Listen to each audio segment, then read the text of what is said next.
ओम प्रकाश का medical store अपने स्थान के कारण काफी पुराना और अच्छी स्थिति में था, लेकिन जैसे कि कहा जाता है कि धन एक व्यक्ति के दिमाग को भ्रष्ट कर देता है, और यही बात ओम प्रकाश जी के साथ भी घटित हुई।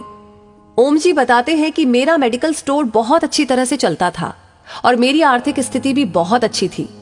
अपनी कमाई से मैंने जमीन और कुछ प्लॉट खरीदे और अपने मेडिकल स्टोर के साथ एक क्लिनिकल लेबोरेटरी भी खोल ली। लेकिन मैं यहाँ झूठ नहीं बोलूंगा कि मैं एक बहुत ही लालची किस्म का आदमी था, क्योंकि मेडिकल फील्ड में 2 गुनी नहीं बल्कि कई गुना कमाई होती है। शायद ज्यादातर लोग इस बारे में नहीं जानते होंगे कि मेडिकल प्रोफेशन में 10 रुपए में आने वाली दवा आराम से 70 से 80 रुपए में बिक जाती है। लेकिन अगर कोई मुझसे कभी 2 रुपए भी कम करने को कहता तो मैं ग्राहक को मना कर देता। खैर, मैं हर किसी के बारे में बात नहीं कर रहा हूँ, सिर्फ अपनी बात कर रहा हूँ। साल 2008 में गर्मी के दिनों में एक बूढ़ा व्यक्ति मेरे स्टोर में आया। उसने मुझे डॉक्टर की पर्ची दी। मैंने दवा पढ़ी और उसे निकाल लिया। उस दवा का बिल 560 रुपए बन गया। उस बूढ़े ने अपनी सारी जेब खाली कर दी, लेकिन उसके पास कुल 180 रुपए थे। मैं उस समय बहुत ही गुस्से में था, क्योंकि मुझे काफी समय लगाकर उस बूढ़े व्यक्ति की दवा निकालनी पड़ी थी और ऊपर से उसके पास पर्याप्त पैसे भी नहीं थे। बूढ़ा दवा लेने से भी मना नहीं कर पा रहा था, शायद उसे दवा की सख्त जरूरत थी। फिर उस बूढ़े व्यक्ति ने कहा कि मेरी मदद करो, मेरे पास कम पैसे हैं और मेरी पत्नी बीमार है, हमारे बच्चे भी हमें पूछते नहीं है। मैं अपनी पत्नी को इस तरह वृद्धावस्था में मरते हुए नहीं देख सकता।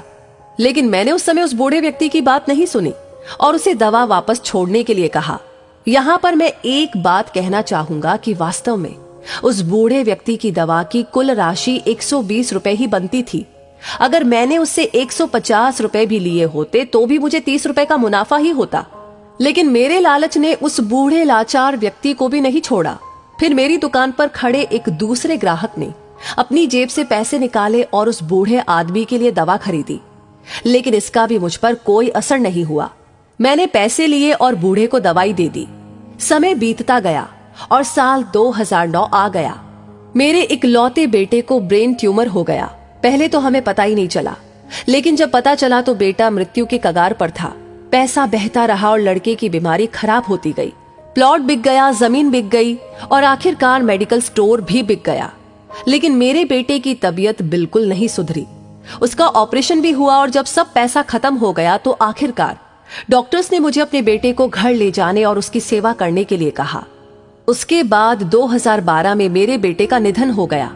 मैं जीवन भर कमाने के बाद भी उसे बचा नहीं सका। 2015 में मुझे भी लकवा मार गया और मुझे चोट भी लग गई।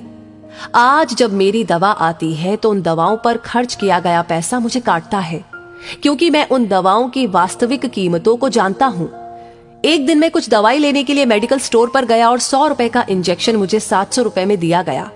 लेकिन उस समय मेरी जेब में 500 रुपए ही थे और इंजेक्शन के बिना ही मुझे मेडिकल स्टोर से वापस आना पड़ा।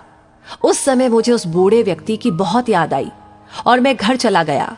मैं लोगों से कहना चाहता हूँ कि ठीक है कि हम सभी कमाने के लिए बैठे हैं, क्योंकि हर किसी के पास एक पेट है, लेकिन वैध तरीके से कमाए।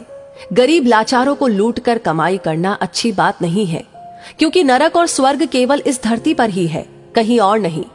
और आज मैं नरक भुगत रहा हूँ।